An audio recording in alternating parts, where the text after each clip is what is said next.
counterfeit friends, counterfeit money. You got to be careful here in the Philippines who is taking advantage of you. Hey everybody, today's video is about counterfeiting. Not just counterfeiting money, but counterfeited friends. And I'm going to talk to you about a few things that have really upset me here in the Philippines. And one is this gentleman named William who I helped out, I think about 2 or 3 months ago. We were having coffee down at Tom Tom's and he told me he couldn't get all his money exchanged. And I know that sometimes you have dollar bills here, $100 bills, and you might have a mark on it or a tear on it. And the exchange guys, they won't exchange it for you. But if you have a bank account, like I do, I have a dollar bank account with BDO, they'll take whatever bill I give them. And they write the serial number down, and then I sign a piece of paper saying that this is my bill. And they put a hold on the money for, I don't know how long, 3 weeks or 4 weeks. But I deposited into my bank account this $200 that William gave me. Well, just the other day, and I went into the bank and I'm withdrawing my monthly budget, the bank notified me, said, hey, some of your money here is no good. And I had to sign a letter and a report. And they took the $200, they had it, and it was returned by the U.S. Treasury Department as being counterfeit. And so they have my $200. They have a letter me stating that, this is the first time it ever happened to me. They have a report on it.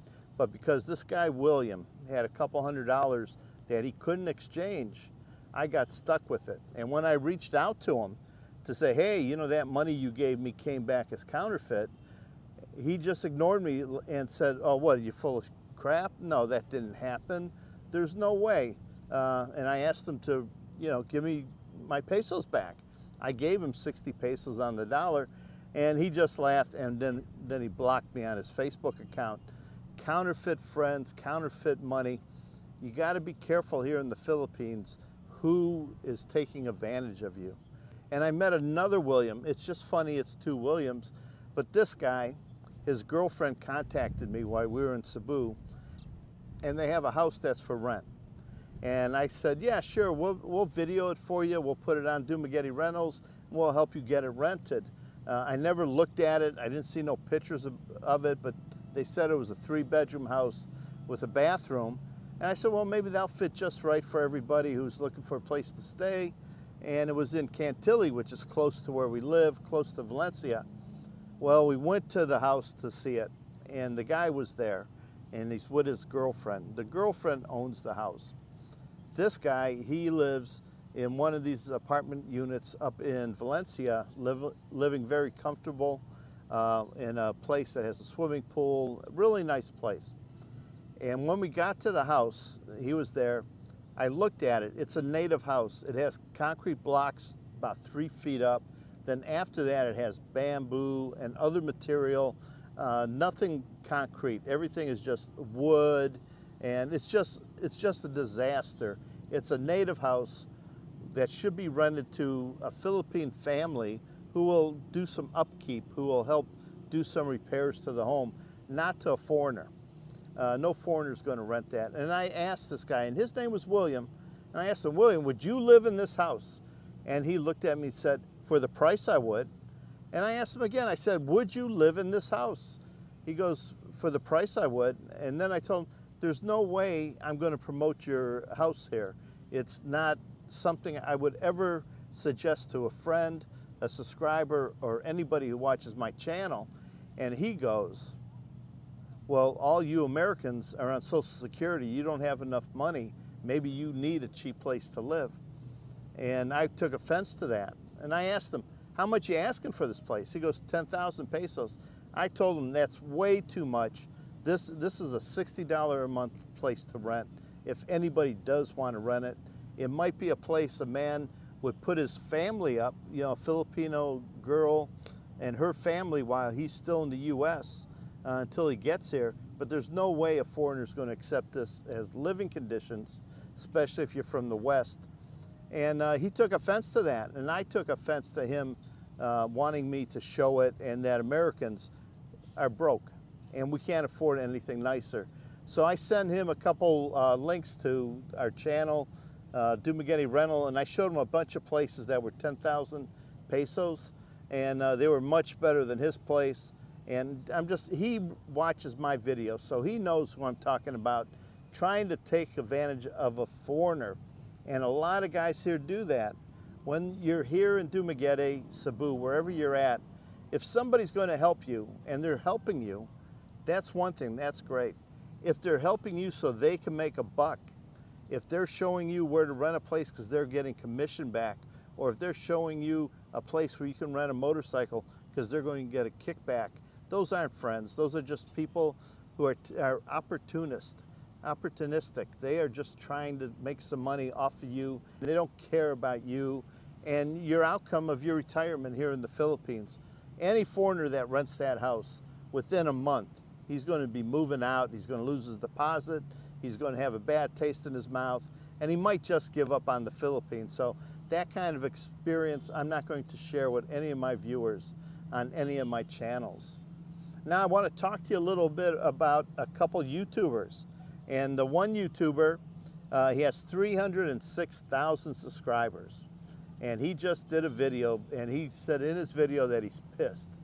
And I know who he is. A lot of you guys know who he is. He only gets a couple hundred views a video. Not many people watch him. He was here in Dumaguete begging people to be on his channel. Nobody went on his channel with him. And in his video, he said, I spent $10,000 in equipment, and I spent $10,000 trying to get subscribers. Google Ads. Google Ads is when YouTube, you pay them and they get you subscribers. They send your videos out and people subscribe to it, and maybe they'll watch a video or two, but really they're just subscribing. So he had 306,000 subscribers. Take that for a moment, the P, Filipina Pea, who worked very hard from the very beginning and started with 0, and she's at 300,000 subscribers. This poor guy tried to make a shortcut and tried to get to that point of his career on YouTube, and he's sitting there crying that he's only making $30 a month on YouTube. Guys, Janet and I, just like so many others, not just us, but so many others, you know, Carefree Chris, Paul in the Philippines, Old Dog, Mark Thornton when he started, Gio in the Philippines, Rick K, Ned, they all start from 0, and they organically grow their channel, and they have a following. I have no sympathy for these guys who take shortcuts and buy all the subscribers and viewers that they can to make their channel look better than it is. And the other one I get a big kick out of is a guy named Rick. He bought a channel from somebody, and he got on his channel, and when he's doing a video on his channel, he gets like 1,000 views or less.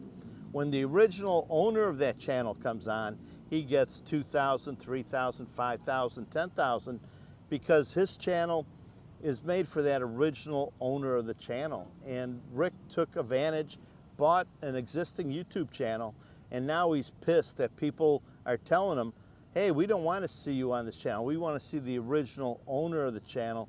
That's the only reason we tune in. And he just started taking off on everybody, saying, you know, if you want to watch him, you're not going to see him. You're only going to see me. And don't watch me if you don't want to. Well, first, unsubscribe, deleted every video I watched of his in my watch history and that I shared on Facebook. And yeah, he can go out on his own. You shouldn't take shortcuts on YouTube. If you're not selling something, you're not teaching something, but you're just a Philippine blogger or Thailand blogger, you need just to grow your channel organically. It is better to have 1,000 or 2,000 subscribers who watch your channel than have 300,000 subscribers who don't give a care and will never watch your channel. Guys, that was me bitching a little bit about everything. It's been a rough week. A lot of guys have been pissing me off here in Dumaguete. Let's hope March is a much better month for me. Until next time.